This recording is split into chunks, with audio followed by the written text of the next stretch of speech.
Bienvenue dans notre émission de coaching spirituel. Je vous salue partout où vous me suivez, peu importe l'heure à laquelle vous nous suivez. Je ne sais pas si vous êtes à Lubumbashi, à Kinshasa, à Goma, vous êtes à Lubao, vous êtes en Bujumaï ou en Gandajika, vous êtes aussi à Kamiji. Partout où vous me suivez, je vous salue au nom de notre Seigneur et Sauveur Jésus-Christ. Vous suivez l'émission de coaching spirituel, une émission animée par votre serviteur, le révérend Bishop Abakouk Kiaboumoulenga. Nous sommes là pour fortifier, encourager les leaders que vous êtes, parce que l'émission concerne tous les leaders, tous les gens qui ont des responsabilités partout dans le pays, dans des provinces, dans des villes, dans des villages ou dans des territoires. Aujourd'hui, nous voulons entamer une nouvelle leçon, comme je vous ai promis que chaque jour, nous allons commencer à aborder notre grand sujet de leadership. Alors aujourd'hui, nous allons parler sur une leçon très importante, les 25 manières de rassembler les gens autour d'une vision. Là, je voudrais parler à tous les leaders. Je vous ai dit hier que chaque leader doit avoir une vision. Chaque leader doit avoir une vision, il doit avoir une direction. C'est comme un pilote. Je suis en train de revenir sur ces mots pour que vous puissiez retenir. Un pilote, avant de décoller avec son avion, il doit savoir sur quelle piste il doit atterrir. Vous êtes à la tête d'un pays, à la tête d'une province, à la tête d'une entreprise, à la tête de la famille. Vous devez savoir quelle direction vous êtes en train de prendre pour atterrir en douceur avec l'équipe que vous conduisez. Alors aujourd'hui, nous allons parler autour des 25 manières de rassembler les gens autour d'une vision. Vous avez reçu une vision, vous avez besoin d'atteindre les objectifs, vous avez besoin de quitter sur le point A vers le point B. Alors pour y arriver, vous n'êtes pas autorisé de travailler seul, il faut qu'il y ait les gens, que vous devez partager la vision, il faut qu'il y ait les gens qui doivent vous accompagner, qui doivent travailler avec vous pour l'atteinte de l'objectif commun. Alors, aujourd'hui, dans l'entrée de jeu, nous commençons par ces éléments. Un bon chef ou un bon leader est celui qui non seulement donne une importance au travail en vue d'atteindre les objectifs, mais aussi il met son attention sur la cohésion. Je souligne le mot cohésion. Un bon leader, un bon chef tient compte de la cohésion de l'équipe. Au fur et à mesure qu'on avance avec notre enseignement, nous allons beaucoup plus expliciter les mots vision. Mais aussi, il doit mettre son attention sur ce que l'équipe est en train de faire. Alors, cette cohésion ne peut venir que de manière ou sur base des comportements du leader. La manière dont les chefs se comportent ou les comportements du chef peut favoriser cette cohésion. Si le chef ne tient pas compte de la cohésion de son équipe, c'est qu'il peut se retrouver avec une équipe qui peut disparaître à tout moment. Très important. Là, je suis en train de parler à tous les leaders qui ont des collaborateurs, qui ont des gens qui sont autour d'eux et qui doivent l'accompagner. Alors, ces gens-là, ils ont besoin aussi de l'encadrement du chef. Et le chef a l'obligation de créer la cohésion au sein de l'équipe. Sans cela, l'équipe peut disparaître. Une équipe est en bonne collaboration avec les leaders Il travaille au-delà de ses efforts car cette équipe est motivée. Quand l'équipe est motivée, quand l'équipe est bien encadrée, quand l'équipe travaille dans cette cohésion, l'équipe est à mesure de donner au-delà de ce qu'on demande par les chefs. Très important. Vous avez besoin que les gens donnent le meilleur d'eux-mêmes. Tenez compte de la cohésion. Tenez compte de la motivation. Tenez compte de l'encadrement de votre équipe. Vous êtes professeur d'université ou recteur dans votre comité de gestion, vous devez tenir compte de tous les gens qui travaillent avec vous. Vous devez les motiver, vous devez les encadrer, vous devez créer une certaine cohésion entre l'équipe dirigeante. Très important. Aujourd'hui, nous vivons beaucoup de conflits dans plusieurs structures, dans plusieurs entreprises, parce que cette notion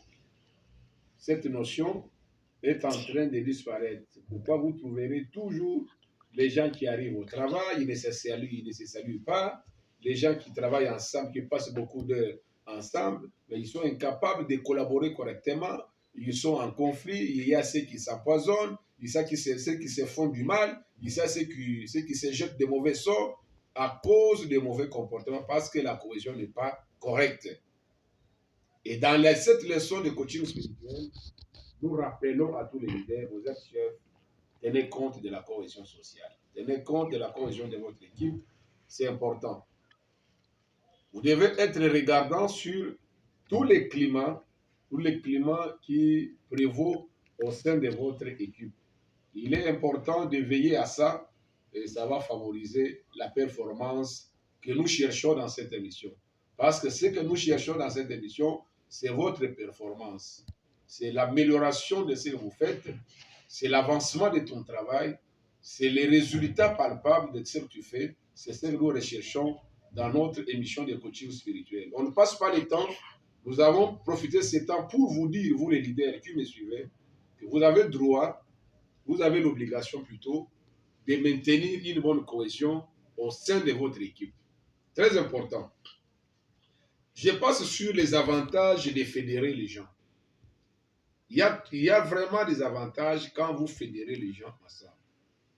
C'est très important quand vous fédérez les gens autour d'une vision. Et alors, ces avantages, j'ai prévu quelques-uns. La liste ne sera pas exhaustive. Et je sais qu'à la fin, je vous demanderai si vous avez d'autres avantages que vous connaissez. Vous allez nous partager sur notre numéro 0999 59 59 42. Et nous allons exploiter tout ce que vous allez faire comme remarque et ça va nous aider aussi à améliorer notre émission de coaching spirituel. Je pense que vous pouvez noter la cohésion et la collaboration des équipes autour du leader produit des avantages tant pour les agents et aussi pour les chefs. Pas seulement pour les agents et les chefs, il y a aussi les avantages pour l'organisation. Alors, il s'agit des éléments suivants. 1. Nous avons la réduction des stress lorsqu'il y a une cohésion. Lorsque les gens sont autour d'une même vision, ça réduit le stress du leader. Et les gens travaillent, ils donnent les bons résultats. Deuxième élément, c'est la prévention des conflits. Quand l'équipe travaille en cohésion, c'est que c'est une manière de prévenir des conflits. Parce que partout où il y a les gens, il y a toujours des conflits. C'est que nous disons que les conflits sont inévitables. Mais lorsqu'il y a une bonne cohésion, les dégâts des conflits sont limités. Parce que les gens peuvent collaborer, ils peuvent échanger, ils peuvent parler, ils peuvent négocier, ils peuvent travailler ensemble sans problème. Mais quand le climat est malsain, quand la cohésion est brisée, c'est qu'il y a déjà un problème. N'attendez pas de bons résultats à ce niveau-là. Très important. Et notre avantage, c'est les rendements. C'est les rendements. vous avez besoin d'un bon rendement, il faut que les gens soient dans la cohésion. Les gens qui travaillent dans la cohésion, dans la synergie, le rendement a toujours été bon. Le rendement a toujours été bon. Même la productivité a toujours été bonne. Donc, c'est très important de veiller sur la cohésion de votre équipe. Les gens qui sont autour de vous, les gens que vous présentez la vision, ils doivent travailler dans ça. Quatrième avantage, c'est la motivation des agents. Quand les gens sont bien encadrés, qu'il y a cette cohésion, il y a cette collaboration, il y a l'encadrement, les agents se sentent motivés. Ils ont même le goût de donner le meilleur d'eux-mêmes. Travailler au-delà de ce que les chefs réclament comme résultat. Donc c'est important. C'est important. Il faut veiller à ça lorsque vous êtes chef. Même si tu es chef de groupement, tu es chef du village, vous travaillez avec les notables, ces éléments vous concernent. Cette émission de coaching spirituel te concerne. Vous êtes dans votre garage, vous êtes chef de garage, vous travaillez avec des mécaniciens, même dans un salon de coiffure, vous avez vos collaborateurs, tous ces éléments vous concernent. Très important, très important. Vous êtes médecin chef de zone, vous travaillez avec les médecins directeurs, les médecins de staff, toute cette équipe, vous devez travailler dans la cohésion. Lorsqu'il y a une bonne cohésion, je crois que vous verrez des bons résultats. C'est très important. Très important. Alors, je suis en train de parler sur les 25 manières de rassembler les gens autour de la vision. Là, je n'étais que sur la partie introductive. Alors, les 25 moyens de rassembler les gens autour de soi, bien qu'il y ait plusieurs façons par lesquelles le leader peut fédérer les gens autour de lui, nous avons pu identifier, selon notre émission, 25 manières ou 25 principes de comment rassembler les gens autour du leader pour les objectifs communs. Donc, il y en a plusieurs manières lorsque vous avez besoin de rassembler les gens autour du leader ou autour de la vision que le leader porte. Alors, premier élément, vous pouvez noter lorsque vous avez besoin de rassembler les gens autour d'une même vision, les premiers principes, vous devez avoir la concertation. Notez ça, la concertation. Lorsque vous êtes leader, vous ne perdrez rien lorsque vous concertez les gens avant de prendre des décisions. Parce qu'il y a certaines décisions que les leaders prennent, ou les leaders au pluriel prennent, qui font que, après avoir décidé, ça crée des problèmes, ça bloque les fonctionnements, ça bloque les systèmes. Et c'est pourquoi dans cette émission de coaching spirituel, en tant que votre coach, je vous conseille, lorsque vous avez besoin de fédérer les gens autour de la vision, tenez compte de la concertation. Donc, tu prends des décisions qui sont concertées au lieu de décider tout seul. C'est une manière qu'il faut développer en tant que leader lorsque vous avez besoin que les gens soient autour de la vision, soient rassemblés autour de la vision. Deuxième principe sur les 25, je ne saurais pas terminer tous les 25 principes ou toutes les 25 manières. Je crois qu'on va s'arrêter quelque part. Alors, pour la deuxième ou le deuxième principe ou la deuxième manière, vous devez montrer aux gens que vous les voulez à vos côtés. Il y a des gens, vous êtes avec lui, mais ne fût-ce que par son comportement, par son attitude ou par ses réactions, par sa manière de faire les choses, vous sentez qu'il n'a pas besoin de vous là-bas. Il est incapable de te dire que non, je ne vais pas te voir ici. Mais ne fût-ce que par ses agissements, vous sentez qu'on est en train de vous chasser petit à petit. On est en train de vous chasser indirectement, ne fût-ce que par les gestes, ou par les paroles, ou par des comportements. C'est pourquoi un leader qui est entouré de plusieurs personnes doit veiller, à son langage, votre manière de parler. Il doit veiller sur ses actes, votre manière d'agir et de réagir. Il y a des comportements, lorsque quelqu'un pousse ses analyses, il peut dire non, avec ses comportements, avec ses langages ou avec cette attitude, on n'a pas besoin de moi ici. Et quelqu'un qui était engagé peut commencer à reculer petit à petit. Ou quelqu'un qui était fervent, il peut commencer à s'absenter, il peut commencer à présenter des excuses sur base du comportement que le leader a affiché. Vous êtes pasteur, vous êtes un représentant légal, vous êtes un responsable politique, vous devez veiller au comportement, vous devez veiller aux attitudes, au langage que vous tenez à tout moment lorsque vous avez besoin de rassembler les gens autour de vous. Très important. Ça, il faut noter et souligner dans votre bloc-notes. Que les gens sentent que vous aimez leur présence à vos côtés. Que les gens sentent que quand vous ne les voyez pas, vous n'êtes pas à l'aise, vous n'êtes pas tranquille.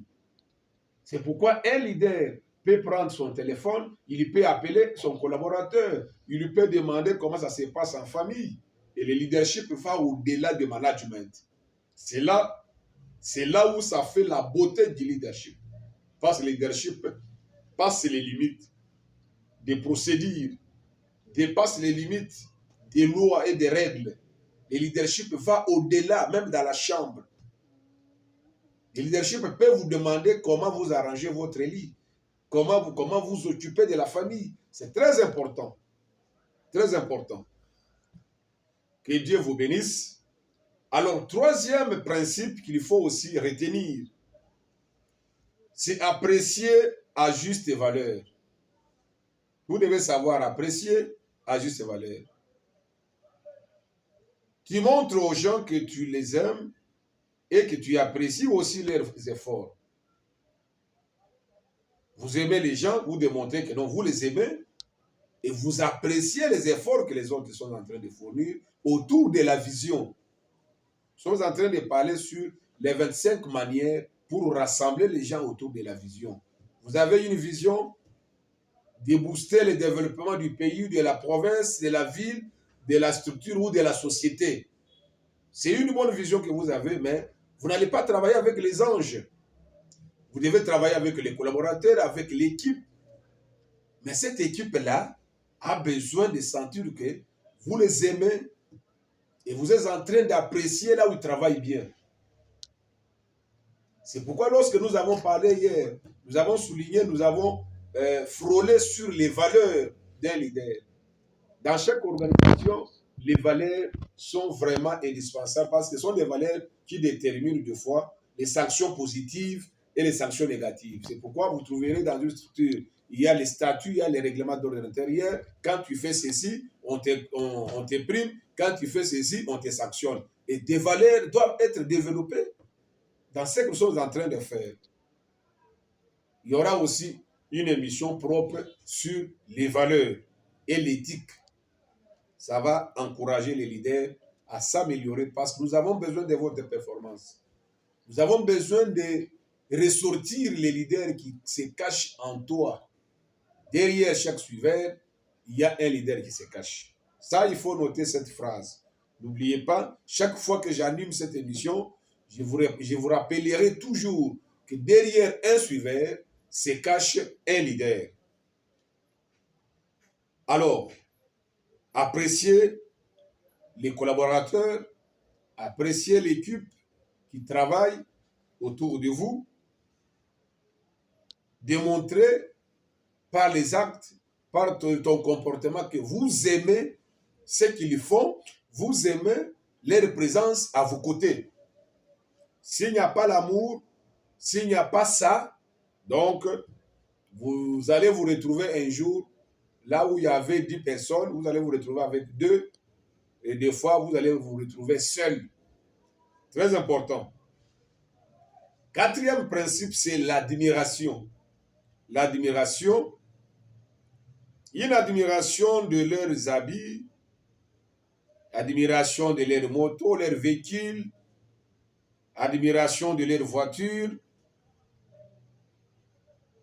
Vous devez aussi admirer quelqu'un qui est venu bien habillé au service, même s'il a porté une veste qui coûte cher, plus que la vôtre. Ayez quand même le courage de dire, en tout cas, félicitations, tu es bien habillé, monsieur. Ce sont des petits mots qui encouragent, qui créent un bon climat lorsque tu as besoin que les gens rassemblent autour de votre vision. Quelqu'un a payé sa voiture, il faut l'encourager. Ce n'est pas quelqu'un amène sa voiture au service, tu dis non, comment tu as acheté le véhicule? Où est-ce que tu as trouvé de l'argent? Donc tu as volé. Tu commences à qualifier des choses juste à indisposer ou à décourager les collaborateurs qui est venu au travail peut-être avec sa voiture. Et là, j'en profite dans cette émission pour dire à tous les leaders, un leader est leader lorsqu'il voit ses collaborateurs en forme s'épanouir.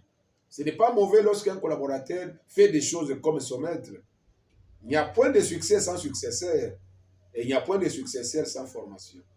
Votre leadership sera impacté lorsque les collaborateurs seront meilleurs que vous. Très important, ça il faut noter. Et là, nous profitons dans cette émission pour dire à tous les leaders qui créent des problèmes, lorsqu'ils voient un collaborateur émerger, il fait un problème. Ça, il faut arrêter. C'est un leadership des bras croisés qu'il faut supprimer.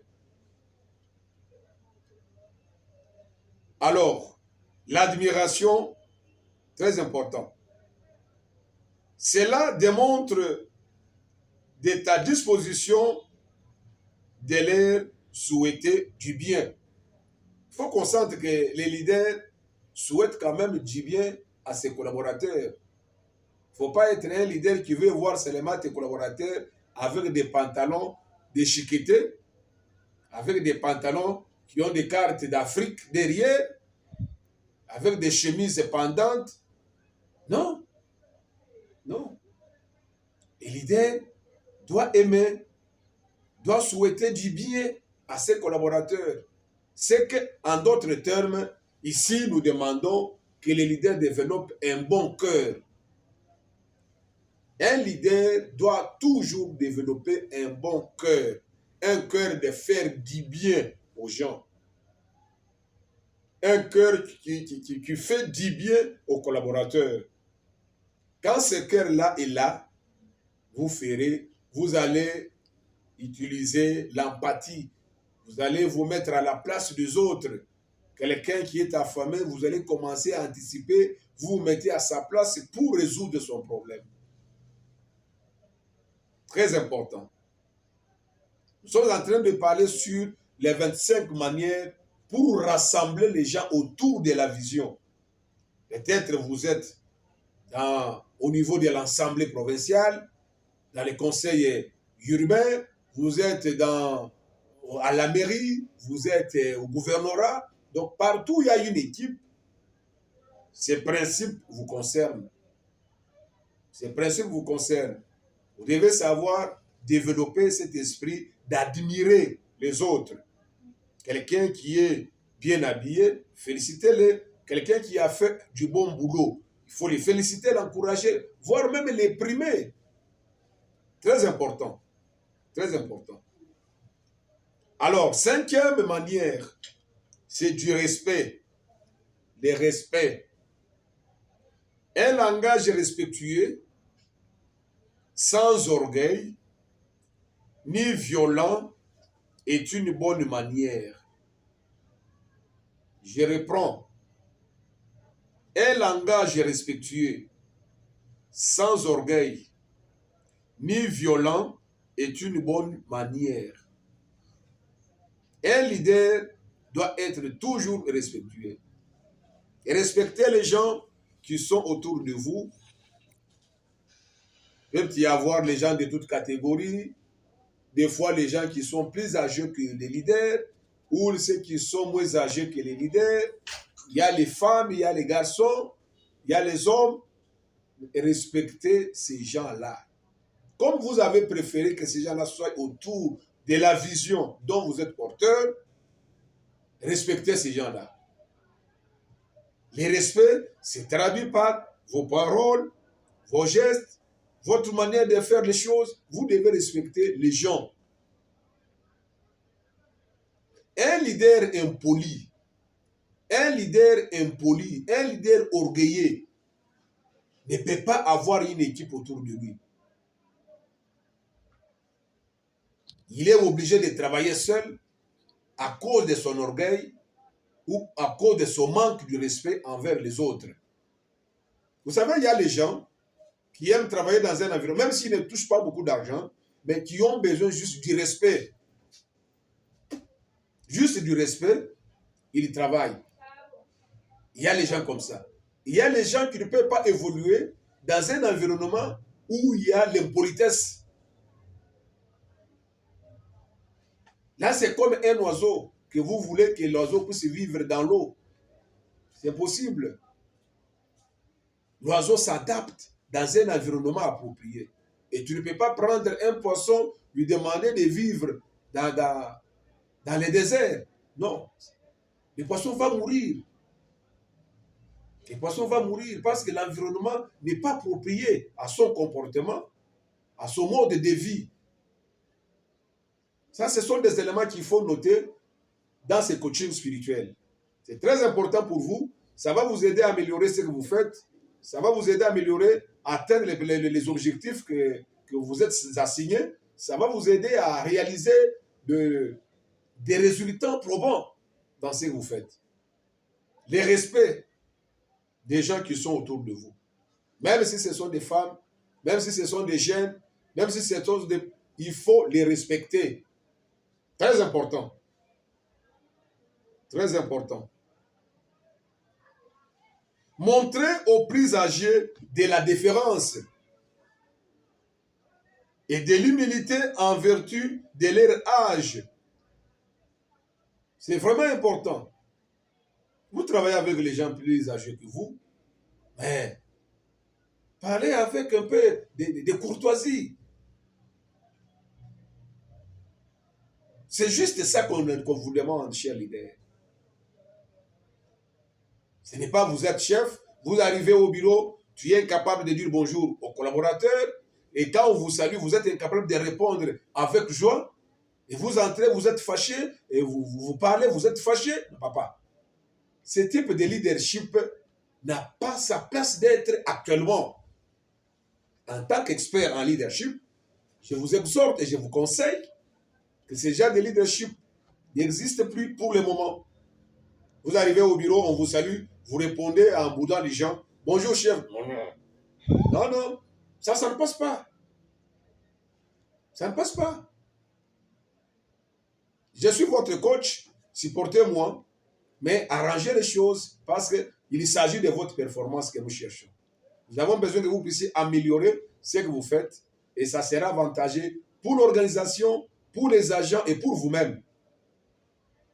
Et quand j'apprendrai que là où vous évoluez, il y a de bons scores, je serai content et je comprendrai que l'émission de coaching spirituel a aidé les leaders partout où ils sont dans le monde.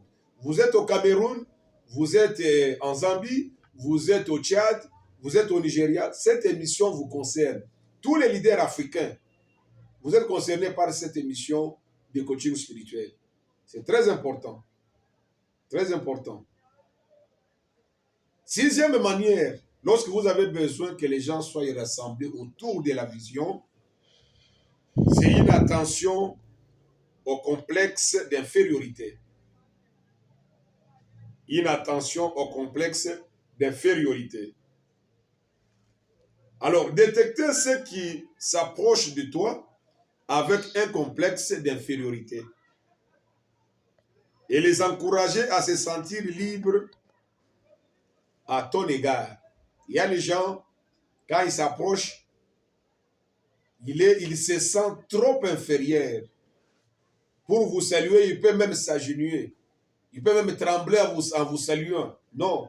Il faut encourager ces des personnes à comprendre que vous êtes leur chef et vous n'êtes pas là pour les effrayer, mais vous êtes là pour les aider à s'améliorer, à faire du travail pour donner les résultats escomptés et atteindre les objectifs communs. Très important. Lorsque vous avez des gens comme ça autour de vous, il faut les aider à être libres. À être libres. Évitez la taquinerie. Il faut éviter la taquinerie. Ne pas taquiner les collaborateurs en soulevant leurs petits défauts physiques ou maladresse. Très important. Très important. Il faut éviter de taquiner les collaborateurs en soulevant leurs défauts, soit les défauts physiques, soit autre chose. Il faut éviter ça. Il faut éviter ça.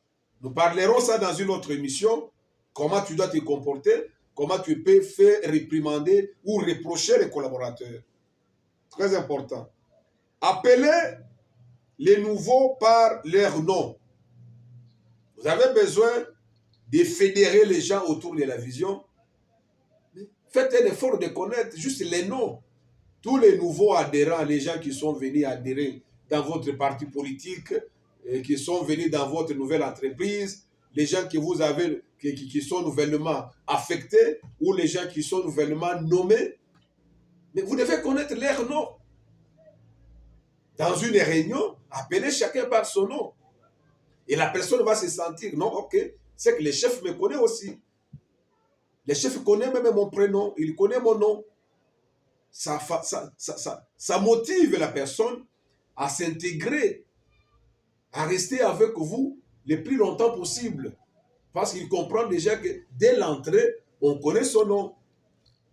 Ça, ce sont des éléments qu'il faut noter dans cette émission de coaching spirituel. Je sais que vous êtes très nombreux en train d'aimer et de liker cette émission. Et je vous encourage de partager, de liker. C'est très important parce que dans le monde, nous avons beaucoup de gens qui aspirent à devenir des leaders ou des grands leaders.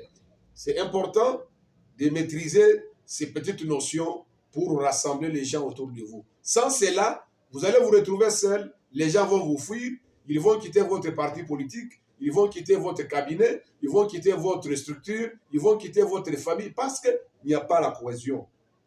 Il n'y a pas un bon comportement, il n'y a pas une bonne manière, il n'y a pas une bonne attitude pour fédérer les gens autour de la vision ou autour des objectifs communs. Alors, je venais de vous dire qu'il faut éviter de taquiner les gens. Cette attitude, il faut l'éviter. Il faut l'éviter. Appelez les nouveaux par leur nom, je venais de les dire, que les gens se sentent que non, je suis connu. Je suis connu, les chefs connaissent quand même mon nom. Ne déformez pas les noms d'un nouveau venu. Il ne faut pas déformer son nom. Faites un effort, retenez bien les noms correctement. S'il y a un bloc-notes, écrivez les noms. Vous l'appelez par son nom, il va dire, en tout cas, je suis connu par mon chef. 9e manière qu'il faut intégrer, c'est l'intérêt à leur vie privée et aussi à leur bien-être. C'est là où je vous ai dit que le leadership va au-delà des limites, va au-delà des procédures. Posez aux gens des questions sur leur propre progrès, sur leur évolution, leurs difficultés au travail, leur vie familiale, en leur montrant les soucis que tu as de leur bien-être au cœur et que tu es motivé pour les faire du bien. Que les gens sentent que vous avez quand même un intérêt de les voir progresser dans leur vie professionnelle, conjugale, commerciale, ainsi de suite. Et comment ils vont les savoir? C'est quand vous allez commencer à poser des petites questions. Comment madame? Comment les enfants? Est-ce qu'il y a un souci? S'il y a un souci directement, Non, à la maison, il y a un enfant qui est malade, il y a leur maman qui est malade, ou soit il y a un problème de dette, et oh là là, là le chef va compatir directement à la situation, parce qu'il a posé des questions. Alors si vous êtes leader et que vous ne posez pas ce genre de questions, ta place n'est pas dans les leaderships. Ta place n'est pas dans les leaderships.